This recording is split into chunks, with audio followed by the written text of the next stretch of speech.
Welcome to day 2 এট রাজশাহী। রাজশাহী শহরটা explore করার জন্য আমরা অনেক সকাল সকাল বের হয়ে গিয়েছিলাম। প্রথমে আমরা চলে গিয়েছিলাম এই পুরানো একটা মন্দিরে। The vibe was very aesthetic because আমার এরকম পুরান জায়গা খুবই ভালো লাগে। পুরানো বিল্ডিং অলওয়েজ আমাকে কাছে টানে। I don't know Y. And here is a beautiful lady who give me this beautiful flower. তারপর আমরা একটু চা খেয়ে নিলাম। আমরা চলে গেলাম পুঠিয়া রাজবাড়িতে। এখানে আসার পর কেমন যেন সবকিছু অনেক পরিচিত লাগছিল, মনে হচ্ছিল আমি এই জায়গা আগে থেকেই চিনি। Sounds like horror movie, but actually না। আমার বাবা ইউটিউবে কয়েকবার আমাকে এই ভিডিও দেখিয়েছিল। তারপর আমরা চলে গেলাম হচ্ছে রাজশাহী ইউনিভার্সিটিতে। আর আমি ছোটবেলায় রাজশাহী ইউনিভার্সিটির হোস্টেলের অনেক ভূতের গল্প শুনেছি।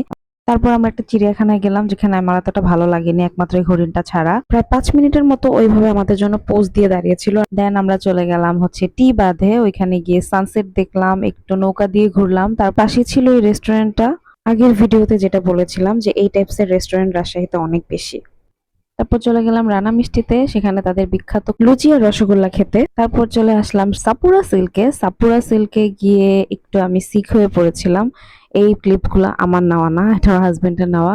আমি এই সাইডে যেতেই পারিনি because I had severe sneezing attack for weather and place maybe. তারপর আমি শাড়ি দেখছিলাম। তারপর ভাবি আমাদের জন্য বাসায় এসে ল্যাটকা খিচুড়ি তৈরি করলো। That's all day 2 of Rajshahi.